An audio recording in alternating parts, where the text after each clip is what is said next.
Yo soy Mariana Jiménez, encargada de Dirección de Medicina Espiritual. Te damos la bienvenida a la Semana de la Tanatología. Para nosotros es muy importante que puedas contar con diferentes herramientas que puedan contribuir a tu proceso de duelo. Y deseo que todo esto que hemos preparado con mucho cariño para ti pueda seguir ayudando a que transformes ese dolor en amor. Bienvenidos. A todos los profesionales que el día de hoy dedican su vocación a la salud o a la salud emocional, queremos agradecerles su gran labor.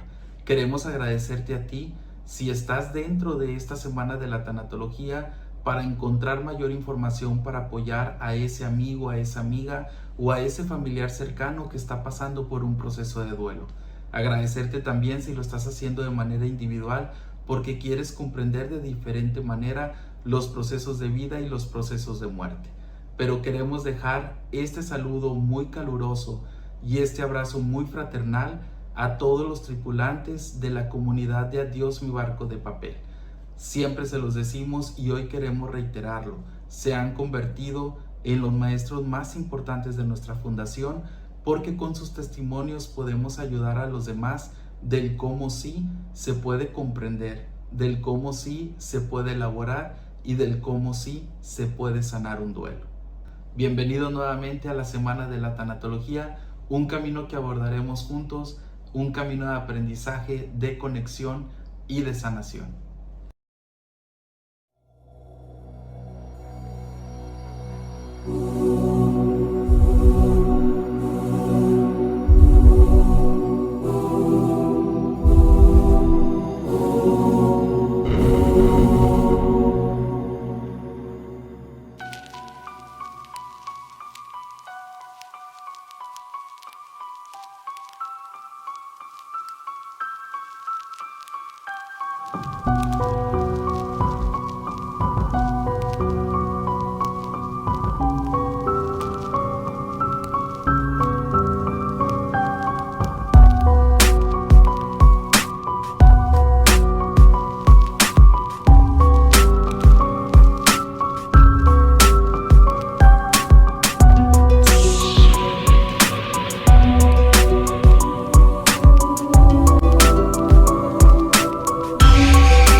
Bienvenidos a la Semana de la Tanatología 2026 de la Fundación.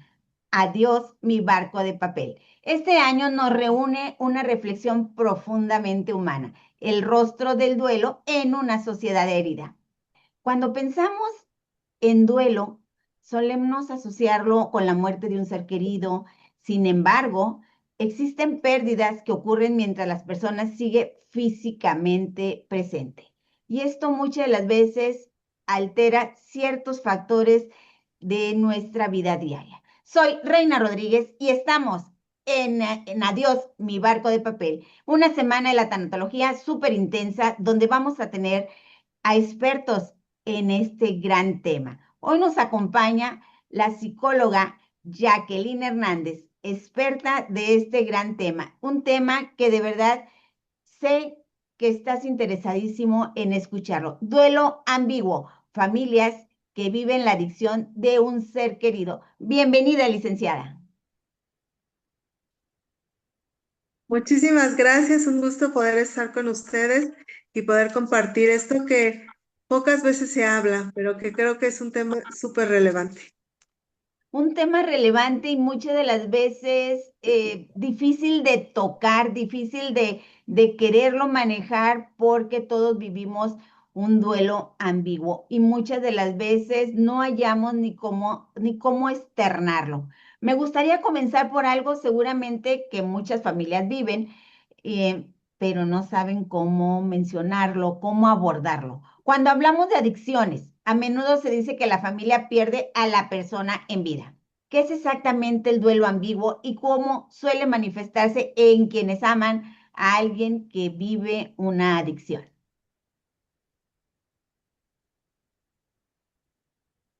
Bueno, en esta situación, sabemos que vivimos un proceso de duelo cuando perdemos un ser querido, cuando ya no está, sabemos que ya no le vamos a ver. Y en este caso, la persona vive, ¿no? Por eso se llama duelo ambiguo, porque está vivo, pero emocionalmente, psicológicamente hablando, en torno a su salud, no la tengo al 100. Y eso genera una sensación de mucha inseguridad, porque no sé si va a estar así conmigo siempre o si en algún momento le va a pasar algo. Una de las emociones que predominan es el miedo en torno a lo que va a suceder con esta persona y cómo la ayudo, cómo le hago para que pueda hacer cosas diferentes a las que está haciendo, hablando de consumo de sustancias o hablando también incluso de comportamientos adictivos. ¿Como qué tipo de comportamientos? Hablo adicción al juego, a cuestiones tecnológicas, a cuestiones sexuales, etcétera. Es difícil y es un tema que poca gente queremos abordar, pero forma parte de esta realidad.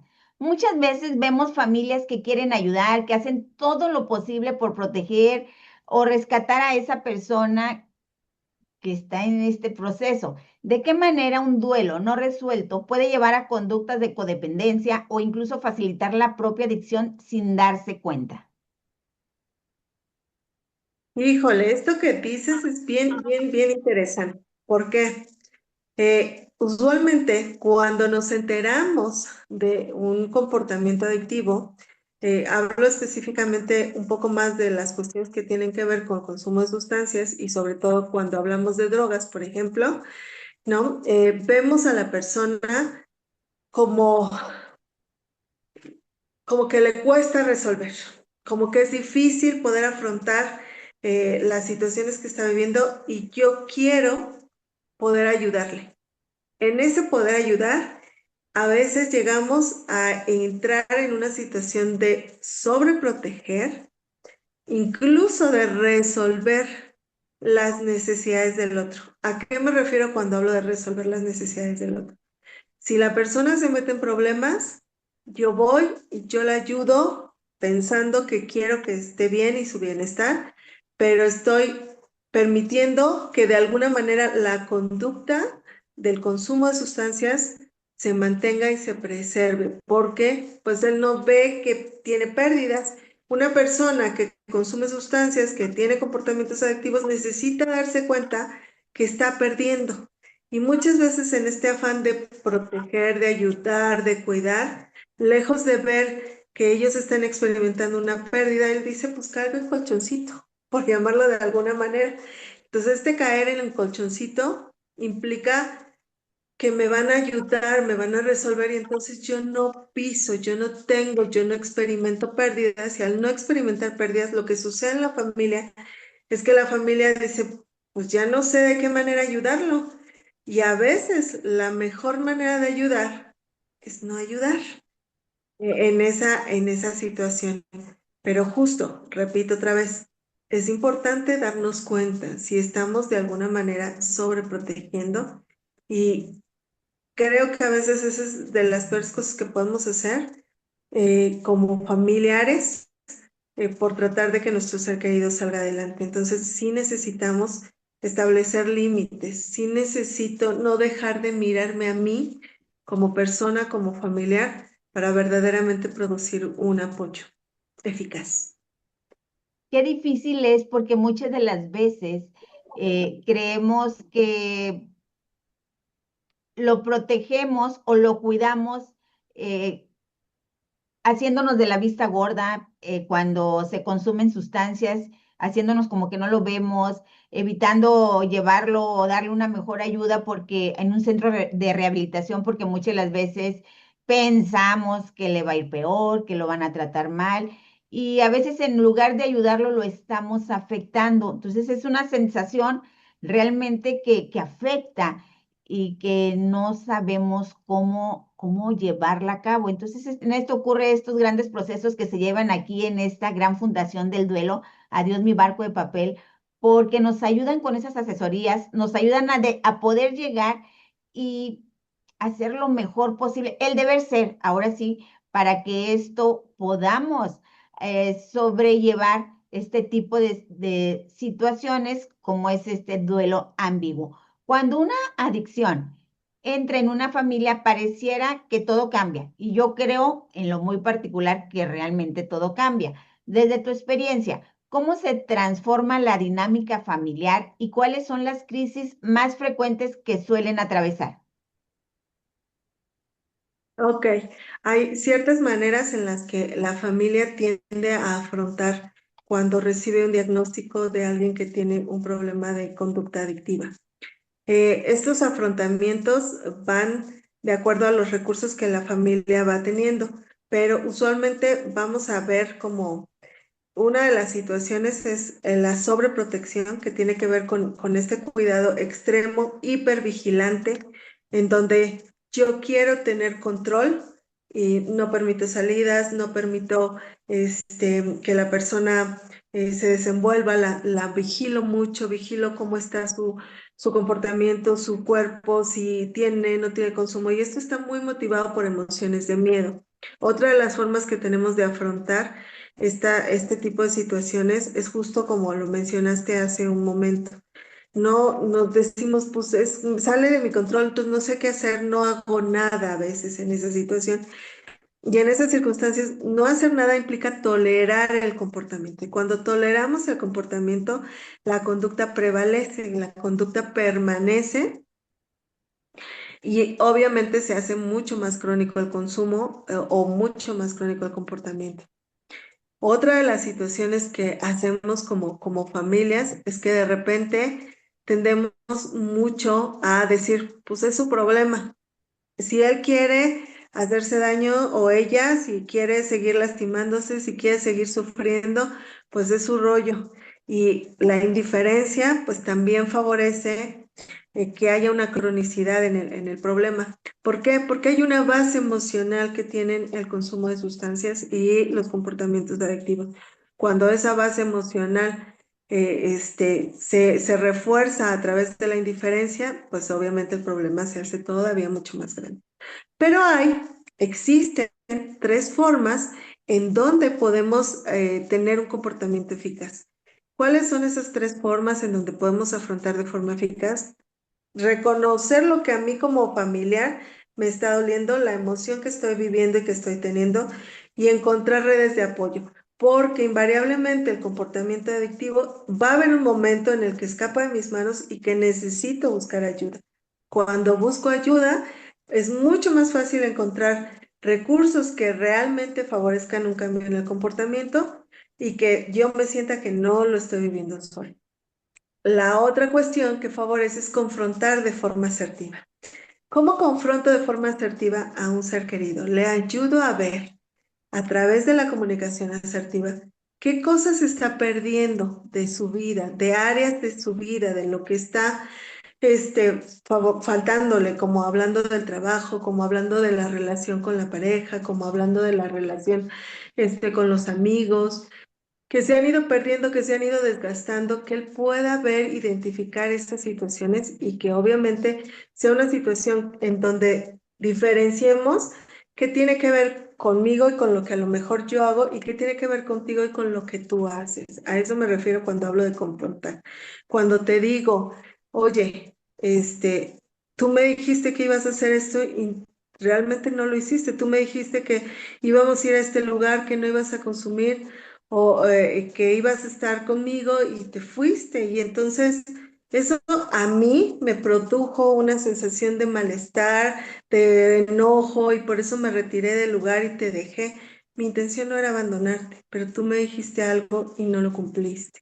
Entonces confrontamos de forma asertiva y la última parte siempre buscamos recursos. Es decir, yo no puedo solito, como lo mencionabas hace un momento, ¿no? A veces te meto a la clínica y hay que se hagan bolas. No, parte de tener a un ser querido en un proceso de internamiento implica que también yo, mientras él está en un proceso de internamiento, busco apoyos para cuando él salga o ella salga de un proceso de internamiento, yo tenga recursos para que él no llegue al mismo ambiente del que salió o ella, y en esas circunstancias busque hacer cambios porque no encuentra el mismo sistema, porque no encuentra la misma dinámica, y porque entonces va a ser importante que yo cambie, porque si no, justo el sistema me hace a un ladito y es parte de lo que adolezco y es parte de lo que no quiero, y justo la familia dice, no te quiero hacer a un lado, te quiero como parte de mi familia, pero hay ciertos comportamientos que no se van a permitir en la familia porque nos pone en riesgo y nos afecta a todos, no solamente a la persona que consume. Muchos chicos que consumen dicen, yo solo lo hago por mí, me afecta a mí, pero la realidad es que hay un impacto, como cuando echamos una piedrita en el charco del agua y se generan las onditas, ¿no? Hay un impacto a las personas que rodean y que tienen una estima y un aprecio por la persona. Y qué difícil es esto porque la persona, para empezar, me he topado con situaciones que he visto y se niega. La persona que está pasando esta situación de consumo se niega a aceptar que hay un problema en ellos.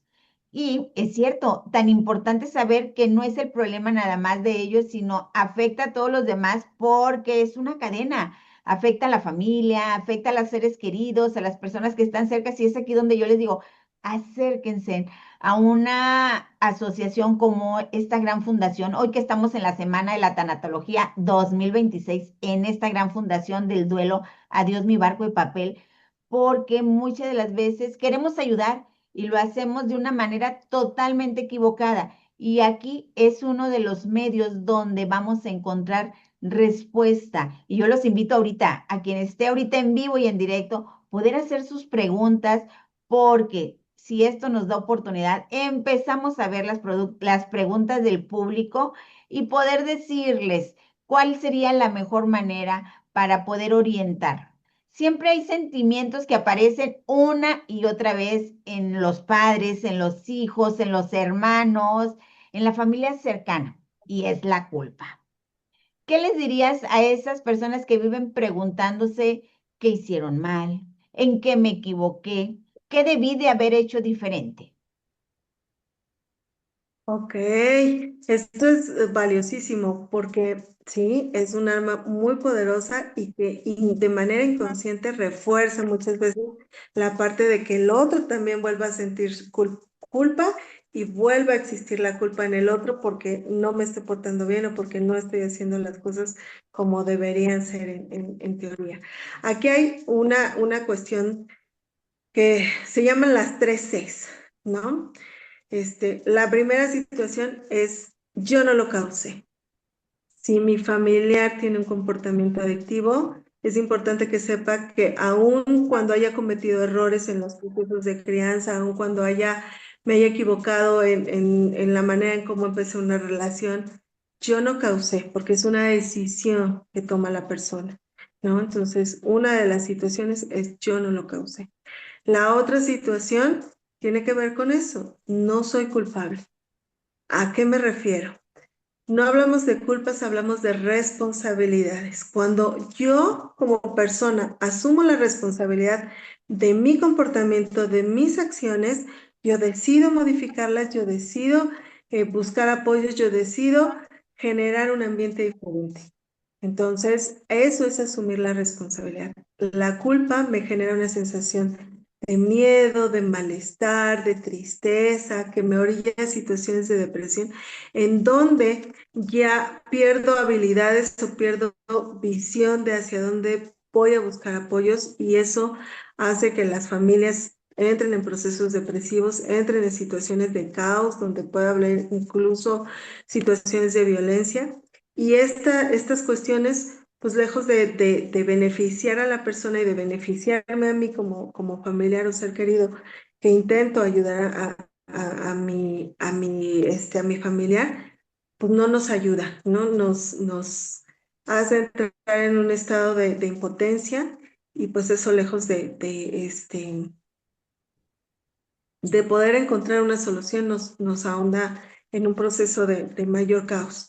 Y esa situación pues es importante atenderla y revisarla. Y la última C tiene que ver con, yo busco cuidados que tienen que ver con mi persona, y si aprendo a cuidar a mi persona, entonces voy a establecer ciertos límites que permitan que la otra persona no rebase esos límites que yo estoy estableciendo, y en ese sentido me cuido, y también en ese sentido permito que la persona vea pérdidas y entonces que identifique que necesita cuidarse, y que él o ella es quien tiene que tomar la decisión de cómo y de qué maneras va a cuidarse para poder superar esta situación.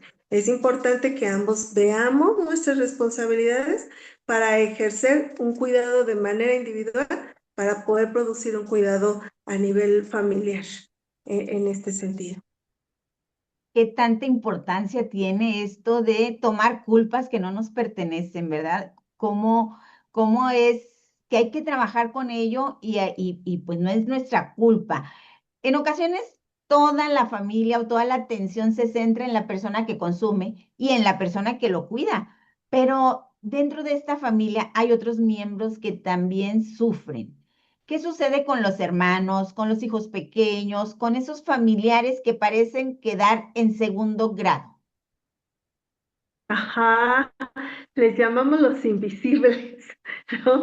Porque en apariencia, en esta dinámica familiar, nos centramos en el síntoma, que es la persona que está teniendo el problema de conducta o de comportamiento adictivo, y los demás los hacemos a un lado, no se ven en esa invisibilidad, ¿no? Entonces, hay ciertas creencias que se van generando las personas que están alrededor, que es, yo no puedo hablar.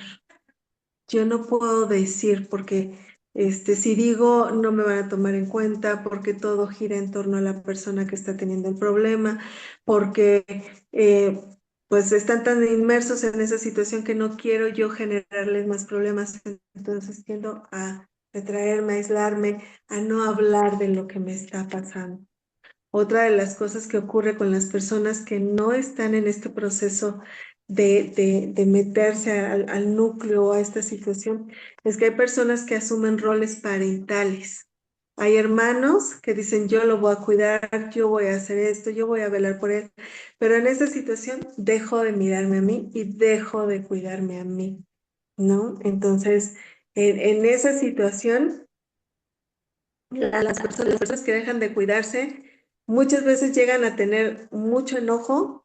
Es un enojo que está muy contenido, porque no es un enojo que explota, es un enojo que está muy contenido y que dicen, ¿por qué tengo que aguantar esto si yo no soy quien está haciendo esta situación? Y hay también el hermano o el familiar que se queja y dice, pues yo por qué tengo que estar tolerando estas situaciones, y reprocha y se enoja y reclama, y esto genera un ambiente tenso dentro de la dinámica familiar, y en esas circunstancias terminamos, repito otra vez, viviendo dinámicas de violencia donde dejamos de ver al otro, no te escucho, no te veo, no entiendo tus necesidades, y entonces yo tengo que buscar y salir a buscar esos recursos y esas situaciones, y muchas veces repetimos este patrón de codependencia porque me relaciono justamente con personas que están en la misma dinámica, y que ahora yo me quiero volver salvador o salvadora de esa persona. Hablo de parejas, sobre todo con jóvenes que se van con otras parejas intentando salir del caos que ven en casa, ¿no? En la familia. Ujú.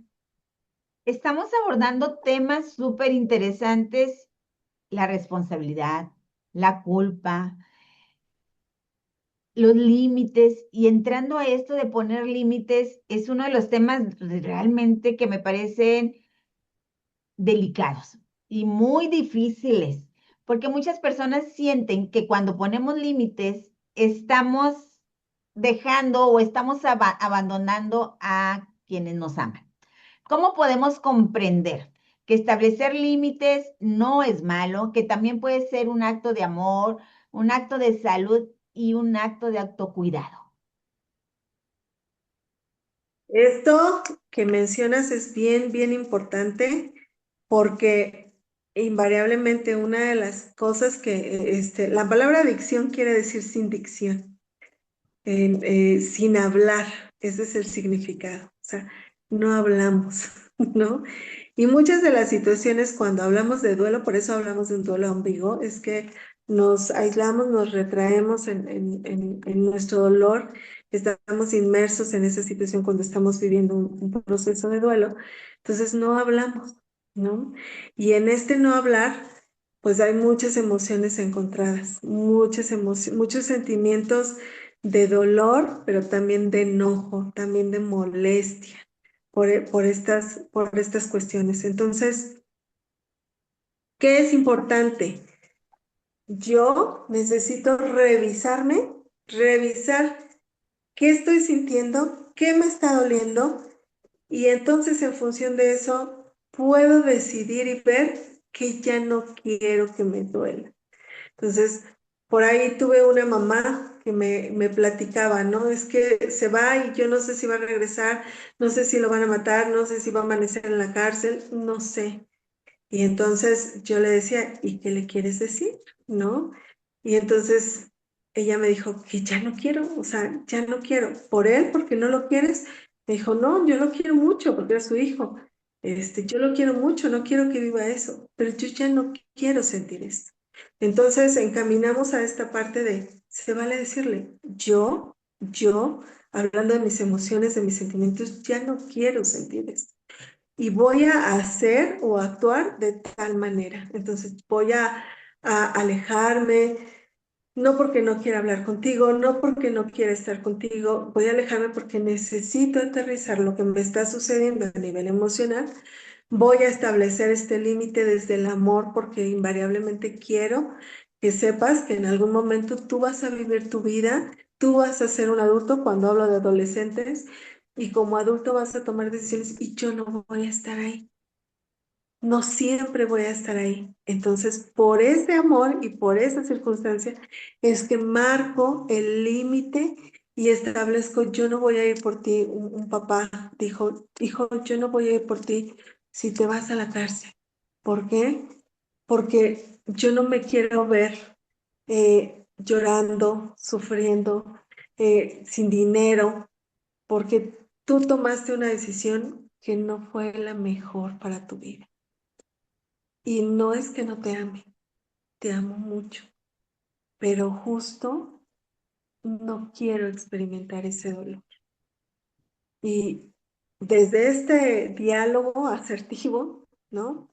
Hacemos que los chicos cambien en esa circunstancia y en ese chip y digan, ah, caray, pues sí, soy yo el que estoy decidiendo si me quiero seguir haciendo daño o no. Y en función de eso establecemos límites. Los límites son vitales en en estas dinámicas particularmente. ¿Qué tan importante es esto que acabas de decir? El buen decir o el decir las palabras adecuadas hacen que uno realmente forme o tome un poquito de conciencia y ubicación para que esto pueda salir. Por eso es que digo, qué tan importante estar aquí presente en esta semana de la Tanatología 2026 en esta gran fundación del duelo. Adiós mi barco de papel, porque vamos a encontrar muchas respuestas. Y en relación a todo esto, nos acaba de llegar una pregunta donde nos dice, a veces las familias se mantienen fuertes durante mucho tiempo, pero llega el punto en el que el desgaste emocional se vuelve enorme. Y la pregunta directa va, ¿cuáles son las señales de alerta que indican que una familia está llegando al colapso emocional o al síndrome de burnout? Ok, aquí tiene que ver mucho como cuando nos ponemos así, sostenemos un vaso, ¿no? Han hecho ese ejercicio de sostener un vasito, ¿no? Y estar en la medida que permanece más tiempo, vamos sintiendo el cansancio hasta que llega un momento en el que puede ser que los vasos se terminen de cansar, se caigan, ¿no? Entonces, ¿qué pasa en la familia? ¿Qué sucede? Una de las cuestiones que es más común ver es que en este cansancio empiezo a descuidar mi salud. Esa es una de las situaciones.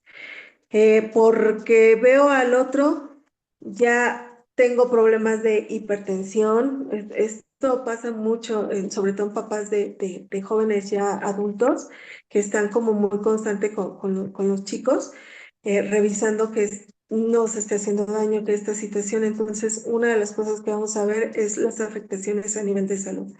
Puede subirse la presión, puedo empezar a experimentar procesos depresivos, es decir, yo no tengo ganas de hacer cosas, yo me siento triste todo el tiempo, yo lloro todo el tiempo, descuido mi aliño, mi aseo personal, porque estoy inmersa o inmerso en esta situación de ayudar, de estar. También otra de las cuestiones que vamos a observar en esta situación del burnout es que voy a ver a mi ser querido con emociones más de enojo. Y ese enojo lo voy a descargar, lo voy a sacar, este, a través de insultos, a través de comportamientos violentos, y no voy a medir como la situación del riesgo al que podemos llegar. Muchos delitos están relacionados con esta impotencia, ¿no? Otra de las circunstancias que vamos a ver en esta situación del burnout es que también vamos a ver personas que están muy involucradas en situaciones de deudas. Vamos a tener cuestiones económicas, ya debo aquí, ya debo allá, me está costando trabajo pagar, ya no sé de qué manera completar, porque ya fui por él a los deparos, porque ya intenté ayudarlo con esto y tuve que pagar esta multa, incluso en procesos de adicción al juego, ¿no? Tuve que ir a sacarlo del casino y pagar tanto, y entonces tuve que endeudarme con mi tarjeta de crédito. Tuve todas estas circunstancias. Esas son algunas de las características, y quizá de las más notorias, pues es que sí, a veces llegan a haber situaciones en donde los chicos terminan en situación de calle y le preguntan a la familia, y la familia dice, yo ya hice todo lo que pude y ya no puedo hacer más, ¿no? Y es muy triste porque invariablemente a veces juzgamos y ponemos como hay un foquito ¿por qué no lo ayudas si ya está en una situación muy compleja? No sabemos toda la historia que hay de procesos de ayuda que a lo mejor intentaron eh, poder hacer para que saliera adelante y ya no lo lograron. Difícil estos temas, pero aquí hoy el tema de esta semana o el tema del día de hoy, no de la semana, porque tenemos muchos temas aquí en esta semana de la Tanatología 2026. Hoy el tema es duelo ambiguo, familias que viven la adicción de un ser querido, y pues nuestra experta, la licenciada Jacqueline Hernández, nos trae las respuestas a esta gran situación. Licenciada, además del dolor interno, muchas familias tienen que enfrentar juicios de otras personas. Y cuando hablamos de otras personas es la familia, la vergüenza, el estigma social y el miedo al que dirán en este proceso de pedir ayuda y sanar. ¿Cómo impacta todo esto en estos juicios que se enfrentan? El estigma es una de las cosas por las que menos se busca ayuda. Se dice desde la parte estadística que más o menos tiene que pasar un lapso de 5, imagínense, 5 a 10 años. A 10 años para que la familia hable la situación, para que el paciente se acerque y busque apoyo. Tienen que pasar este lapso de tiempo para que digan, sí me está pasando, sí estoy viviendo esto y está siendo difícil y está siendo difícil manejar. Entonces, teniendo en cuenta esto, justo tendemos a criminalizar, decimos por ahí. La mamá no lo cuidó bien, la pareja no le dio lo que necesitaba, es que lo orilló, lo presionó, o la presionó, es que la dejaron sola mucho tiempo. Podemos hacer miles de juicios, somos finos para hacer cuestiones de juicios en torno a lo que una persona está padeciendo. Y entonces ese miedo, esa situación de cómo me van a ver si yo fui buena mamá, si fui mala, se ven las cosas, si no, eso hace que sea mucho más difícil el solicitar el apoyo, el solicitar la ayuda para poder salir de esta situación. Entonces, siempre mi invitación a todo el mundo, a todas las personas es, no sabemos qué hay detrás de un rostro o de algo que vemos. Es importante entender la historia. Y antes de hacer un juicio, vamos a entender la historia. Vamos a entender el contexto. Aquí no buscamos culpables, porque no se buscan culpables. Asumimos responsabilidades de cosas en las que nos equivocamos, como también asumimos que no somos perfectos, que tenemos a lo mejor una dinámica ya de familias en el tiempo atrás que han vivido situaciones similares y que obviamente venimos repitiendo patrones. Entonces, si entendemos esa situación, nadie es perfecto, nadie lo sabe todo tampoco.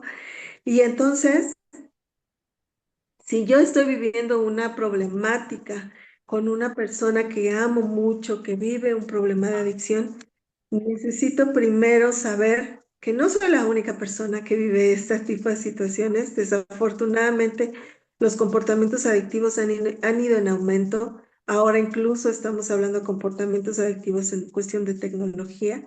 Y entonces, una de las situaciones es no te juzgues a ti primero, ¿no?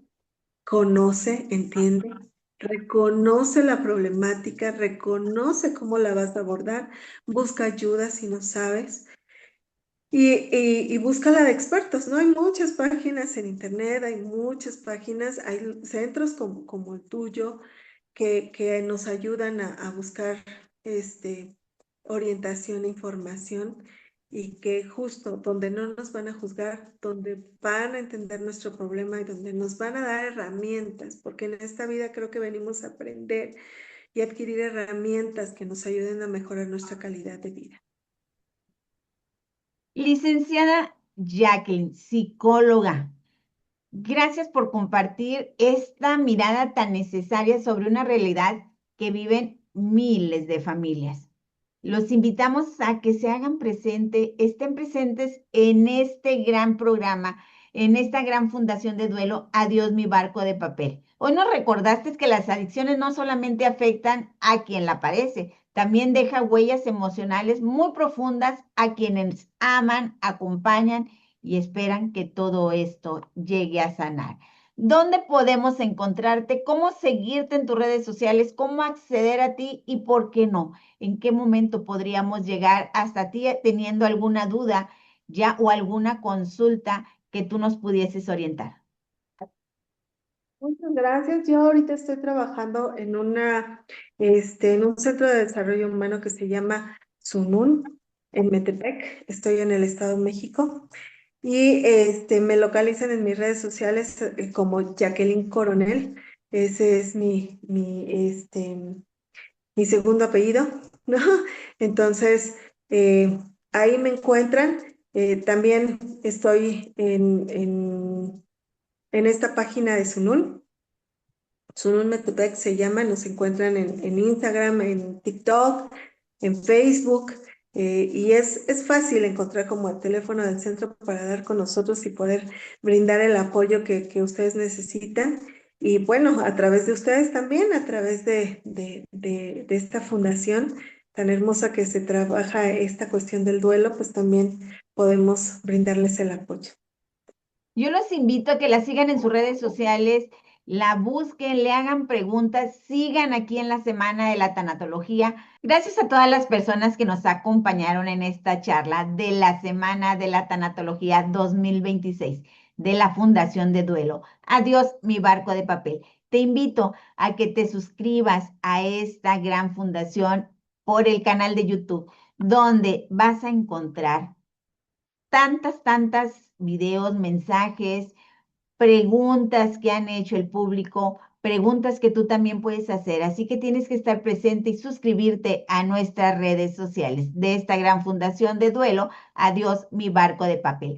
Esta semana de la Tanatología 2026 estamos bajo un gran lema, el rostro del duelo en una sociedad herida. Seguimos generando espacios para comprender, acompañar y construir esperanza. Soy Reina Rodríguez, gracias por acompañarnos y nos vemos en la próxima. Gracias.